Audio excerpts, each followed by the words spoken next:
Welcome to the Old Time Radio Westerns. I'm your host, Andrew Rhines, and before we get into this episode, I wanted to do a little PSA and remind you that I put out multiple shows a week of Old Time Radio Westerns. You can check them out by going to otrwesterns.com or looking up OTR Westerns on your podcast application of choice. We're releasing over 10 episodes a week so far, about 100 a month. So definitely want you to check that out. Again, otrwesterns.com and check it out. I also wanted to invite you to check out my sister podcast site, OT Netcast, and that's Netcast. So OT Netcast, Netcast, otnetcast.com. We're currently releasing mystery genre shows, and this is shows like The Shadow, Escape, Suspense, and The Whistler. And we have plans on bringing other shows to the network for you guys to listen to. So it's my non-Western old-time radio channel that I can kind of do other genres that not only I like, but hopefully you would like too. You can check us out by going to otnetcast.com or searching OTNETCAST on your podcast app of choice. Now let's get into this episode. This episode is going to be Challenge of the Yukon. Original air date is October 9th, 1950, and the title is The Blue Paper. Now, as howling winds echo across the snow-covered reaches of the wild Northwest, the Quaker Oats Company, makers of Quaker Puff Wheat and Quaker Puff Rice, the delicious cereal shot from guns, in cooperation with the Mutual Broadcasting System, presents by special recording Sergeant Preston of the Yukon. It's Yukon King, swiftest and strongest lead dog of the Northwest, breaking a trail for Sergeant Preston of the Northwest Mounted Police in his relentless pursuit of lawbreakers. And King, on you, Husky! Gold discovered in the Yukon. A stampede to the Klondike in the wild race for riches. Back to the days of the gold rush. And the adventures of Sergeant Preston and his wonder dog, Yukon King, as they meet the challenge of the Yukon.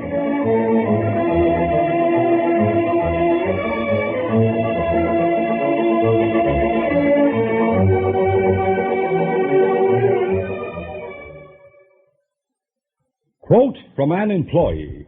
I'd give my eye teeth for a worker who's steady, reliable, efficient, and trained to do the job. End quote. Well, there is a new source of workers just like that. Men and women ready, willing, and able to do just the kind of job you'd want them to do. They are the physically handicapped who have overcome their disabilities through vocational rehabilitation. So, Mr. Employer, you're bound to find someone who fits that job opening of yours to a T. How do you obtain a trained disabled worker? Just call your local vocational rehabilitation office. Find out for yourself what survey after survey has proved. Handicapped workers are specially prepared, steady, reliable, efficient. They can match the work performance of the able-bodied any day and often surpass it. You'll find it's good business to hire the handicapped. This message is brought to you as a public service.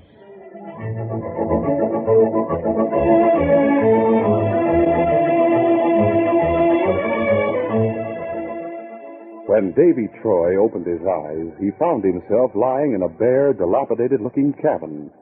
His right ankle throbbed painfully, and he was aware of a sharp pain in his forehead. A strange man was bending over him. For a moment, Davy lay quietly, trying to remember. Then he spoke. What happened to me? I'm not quite sure, son. But apparently you had a nasty fall. I found you lying on the floor of the canyon. My name's Davy Troy.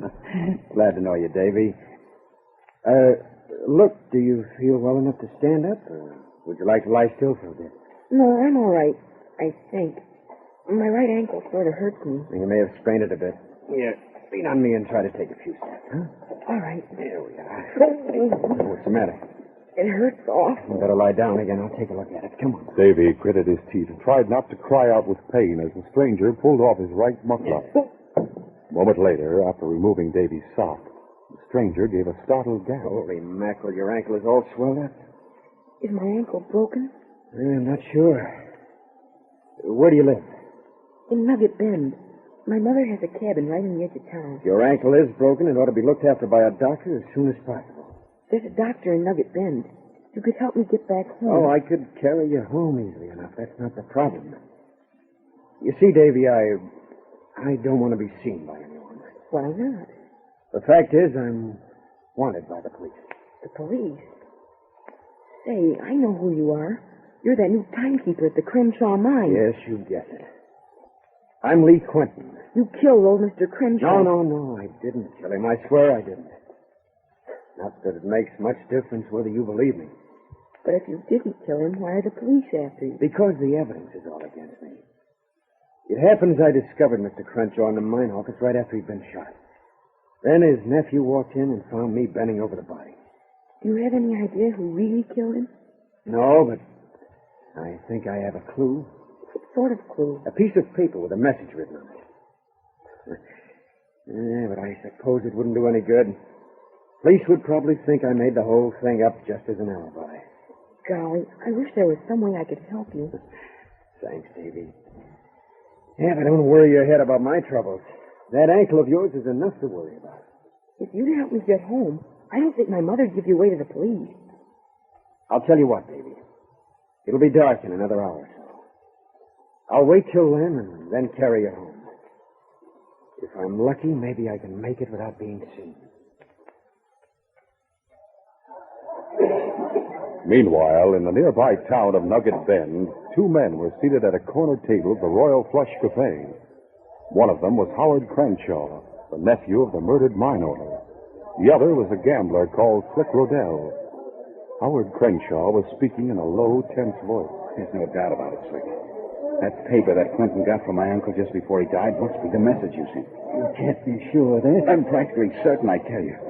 With a folded sheet of blue paper, just like your note. Are you sure you haven't just mislaid it? Positive. I've looked all over for it, and I can't find it anywhere. The whole thing still doesn't make sense to me. It makes plenty of sense. You say you saw the old man pull his paper out of his pocket and hand it to Quentin? That's right. I'll go over it again and tell you how the whole thing happened. I shot my uncle just like I told you I was going to do.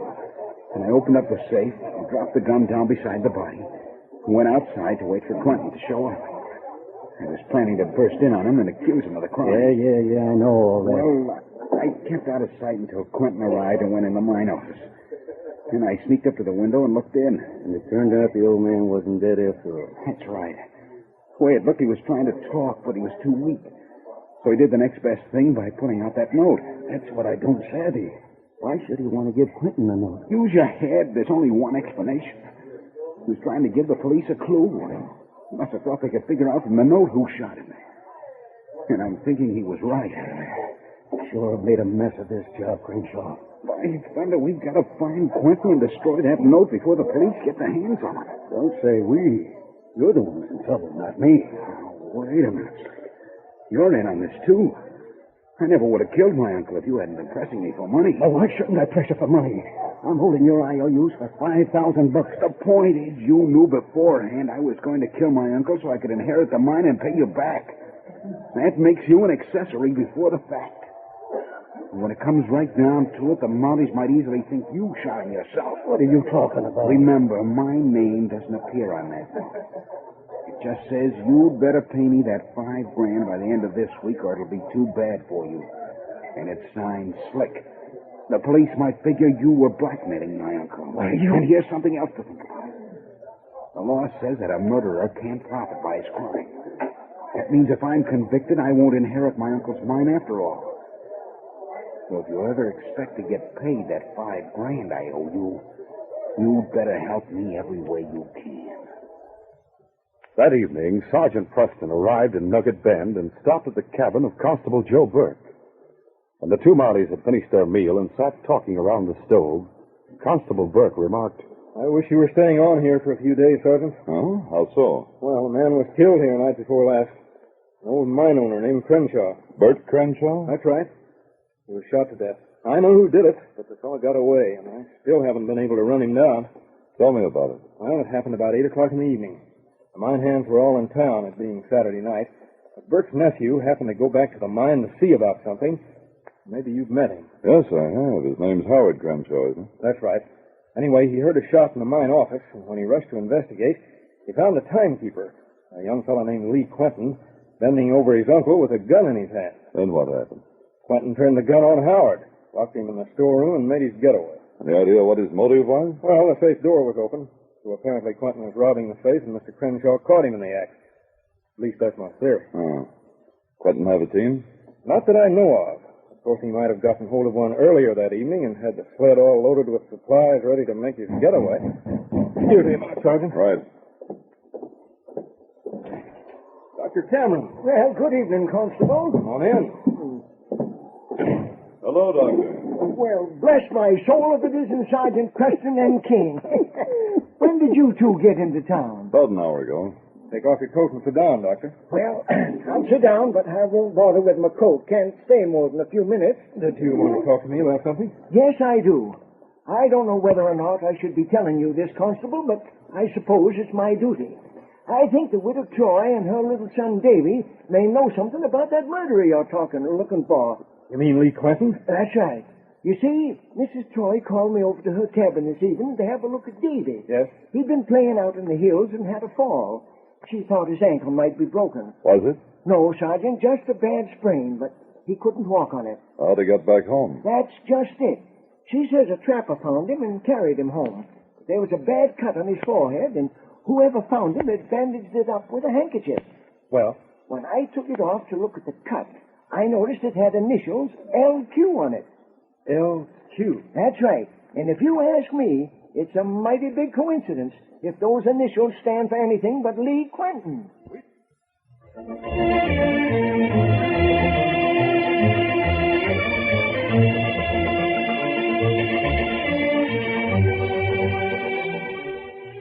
We'll continue our adventure in just a moment. Golly, look at that pitcher wind up. I hope he doesn't strike our man out. It's a home run! We win! Say, kids, wouldn't you like to go to a real major or minor league game with your dad or mom? Well, come out to the ballpark now as guest of a major or minor league team. Admission is absolutely free if you're 12 years or younger and bring a paying adult. And your free baseball ticket is as close as your grocery store. It's right inside packages of Quaker Puffed wheat, Quaker Puffed rice, Muffet shredded wheat, and 2 tickets inside Quaker Pack o' 10. The tickets tell the name of the teams and dates of the game. So rush over to your store. Get a free baseball ticket package of Quaker Puffed wheat or rice, Muffet shredded wheat, or Quaker Pack o' 10. Now, if these special packages are not yet in your store, just do this. Send the box top from the regular packages of these Quaker cereals to Baseball, Box 5205, Chicago 77, Illinois. Go now, free.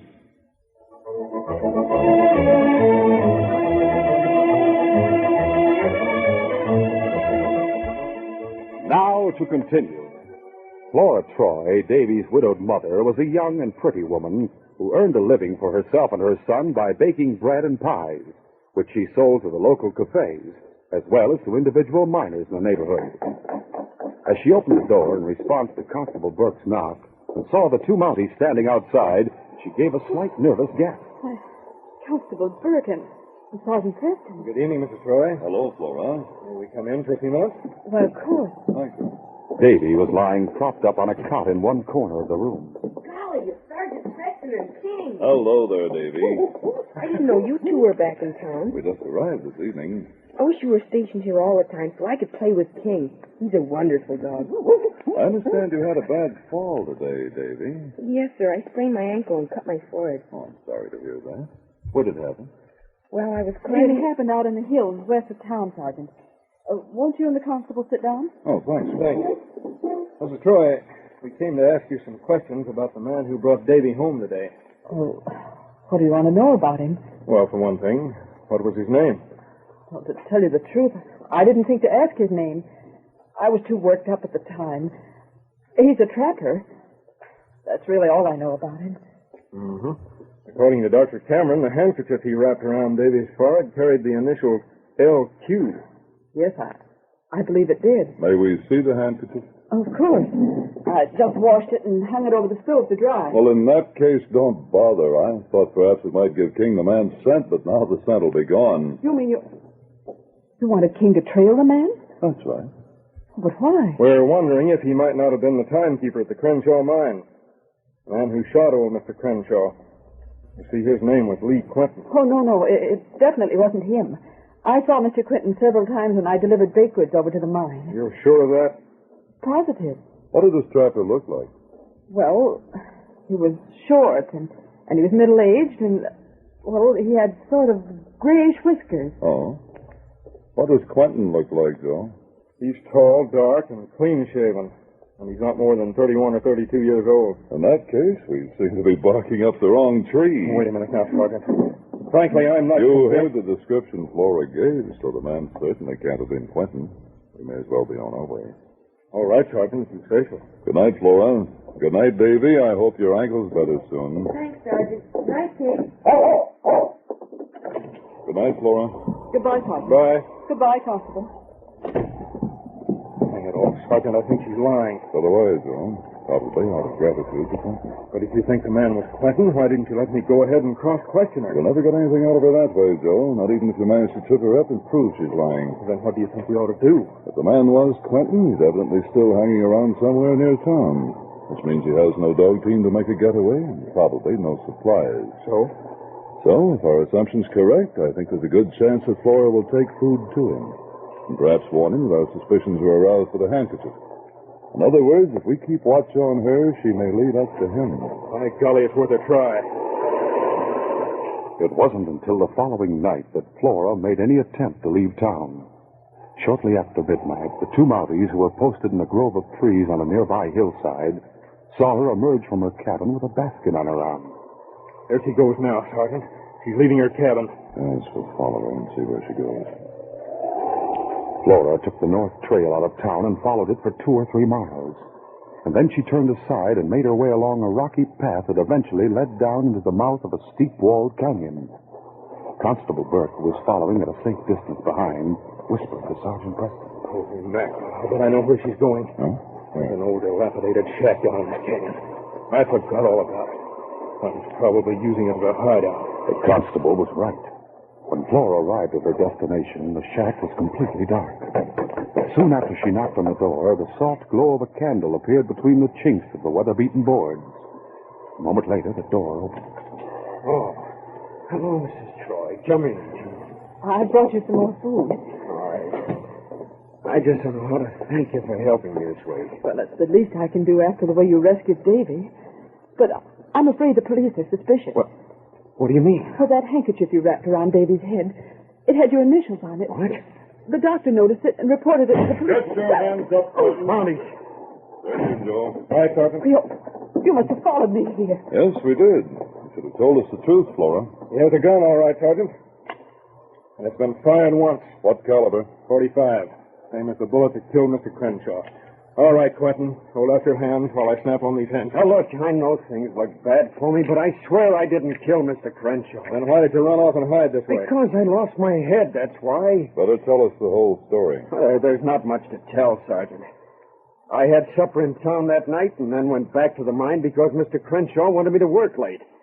When I went in the mine office, I found Mr. Crenshaw lying on the floor and the safe wide open. It's no use, Quentin. But it's true. When I bent over him, he moaned and stirred a little. He wasn't quite dead. Then he opened his eyes and tried to speak. What did he say? Nothing. The words just wouldn't come. He was too far gone. So then he groped in his pocket and pulled out a folded piece of blue paper. A piece of blue paper? That's right. It was a message. But before I got a chance to read it, the door opened and Howard Crenshaw burst in. He accused me of murdering his uncle. Where is this message you were speaking about? Oh, in my right-hand pocket. Here it is, Sergeant. I see what it says. Better pay me that $5,000 at the end of this week. It'll be too bad for you. Signed Slick. Do you know anyone called Slick, Joe? There's a gambler in town called Slick Rodell. Would he have any reason for threatening Crenshaw? None that I know of. Maybe it's just my imagination. But Howard Crenshaw seemed mighty anxious to get his hands on this note. He demanded that I hand it over just before I pointed the gun at him. Did Howard Crenshaw do any gambling, Joe? Why, yes. Well, to think of it, he did spend a lot of time at the Royal Flush Cafe. That's Slick Rodell's favorite hangout. Oh? In all probability, Howard Crenshaw stands to inherit his uncle's mine. What are you driving at, Sergeant? If Bert pulled this note out of his pocket, he must have meant it as a clue to the person who shot him. And I'm wondering if the note might have belonged to Howard Crenshaw. Holy mackerel. You mean he shot his uncle? Well, he certainly had a motive, especially if Slick Rodell was pressing him for money. His uncle's death would bring him a fortune. By golly, that's true. You think we should arrest Howard Crenshaw? This note isn't conclusive evidence, Joe. We don't even know for sure it was sent to him. We can find out from Slick Rodell. Maybe. But that still wouldn't prove definitely that Crenshaw was guilty of the murder. I think I have a better idea. What is it? Crenshaw knows that Quentin has this note. If our theory is correct, he'll be anxious to keep it from getting into our hands. So? Perhaps we can use it to trap him. Flora, Yes, you said you delivered baked goods to the Crenshaw mine, didn't you? that's right. Why? Well, here's what I have in mind. Tomorrow I want you to go out to the mine.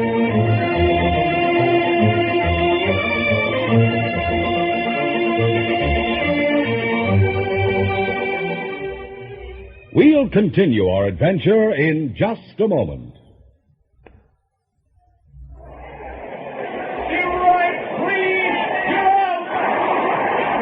Boy, oh boy, that was a curved pitch that would fool any batter.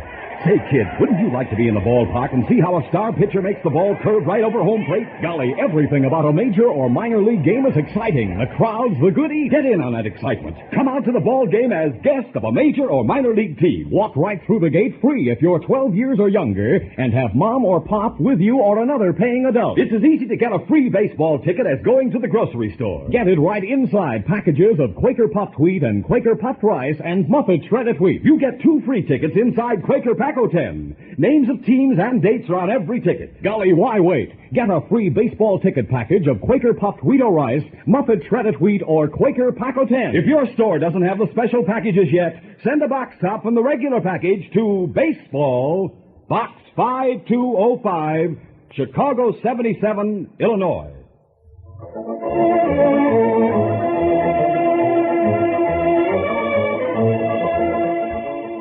Now to continue. The following day, Flora delivered a basket full of baked goods to the Crenshaw mine office. Here's your order, Mr. Crenshaw.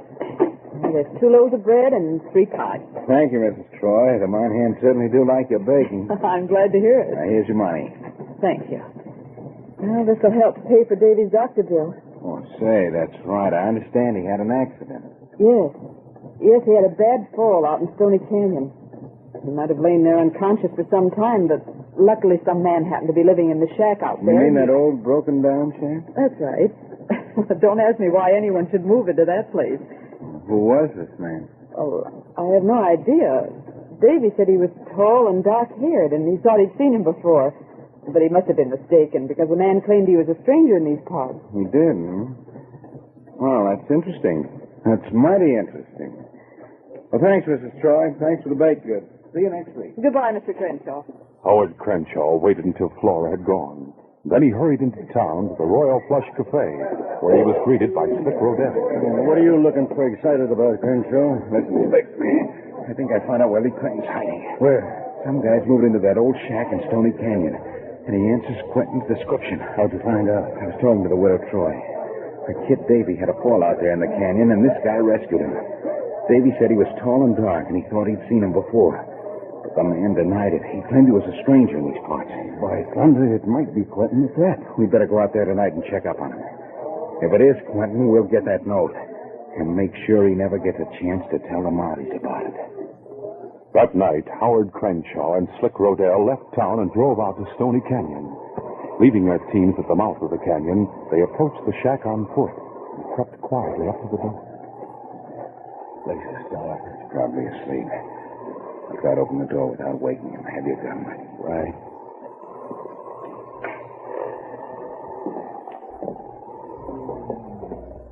I'll light a match.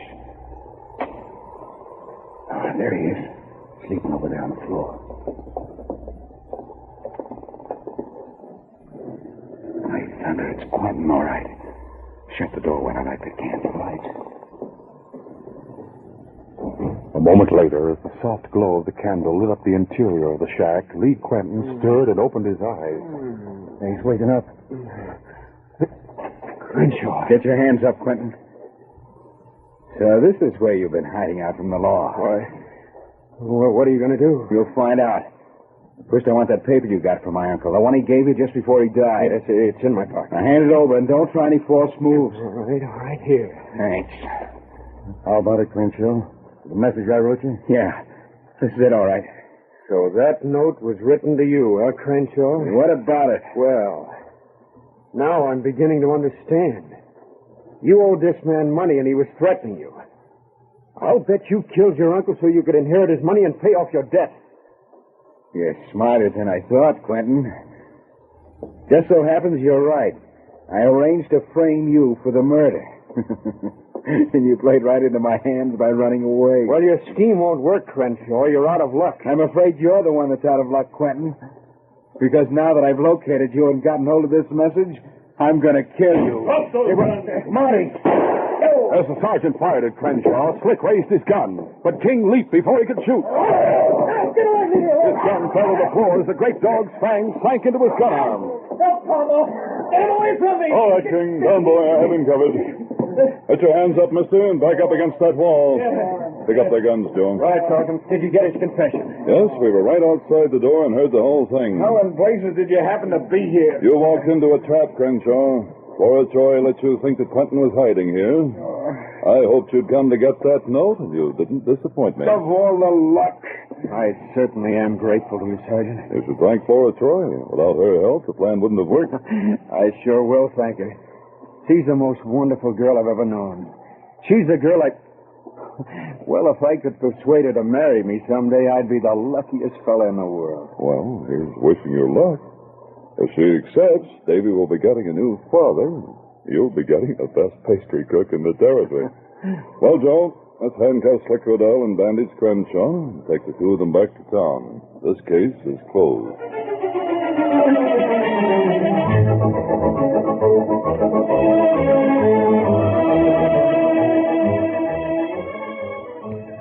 We'll return in just a moment with a word about our next exciting adventure. Here's a Mutual note for you. Mutual is a network that has programs you can enjoy throughout the week.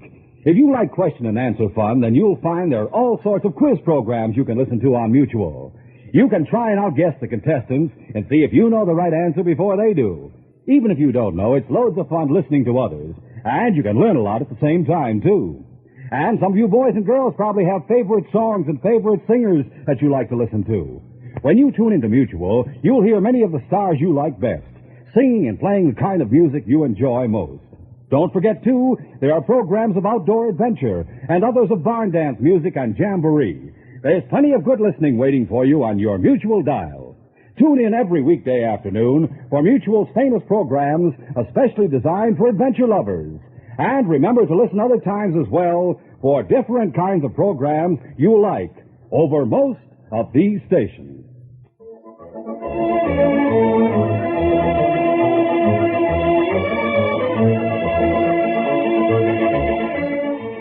And now, in a lonely trapper's cabin deep in the woods near Caribou Creek, King is alone in the cabin, asleep by the stove.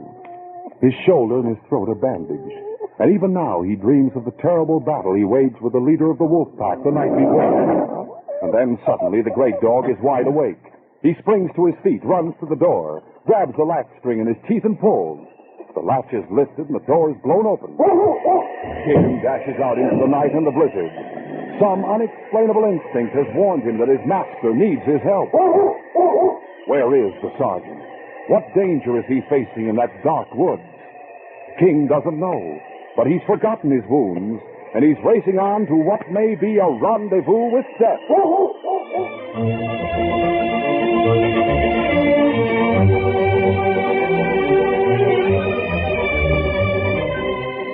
These Sergeant Preston of the Yukon Adventures are brought to you every Monday through Friday at this time by the Quaker Oats Company, makers of Quaker Puffed Wheat and Quaker Puffed Rice, the delicious cereals shot from guns. By special recording in cooperation with the Mutual Broadcasting System. They are a copyrighted feature of Sergeant Preston of the Yukon Incorporated. created by George W. Trendle, produced by Trendle Campbell Muir Incorporated, and directed by Fred Flowerday. The part of Sergeant Preston is played by Paul Sutton.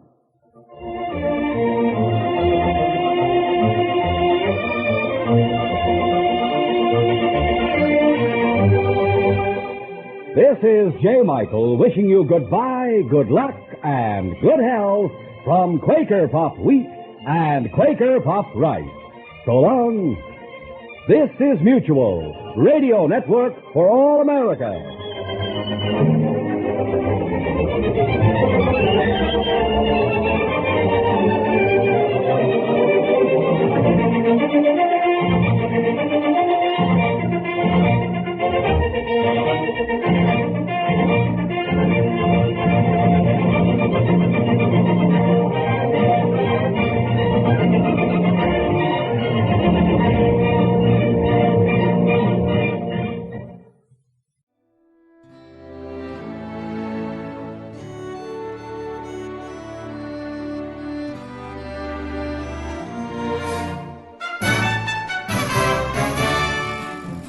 This has been a presentation of OTRWesterns.com, and we hope you enjoyed.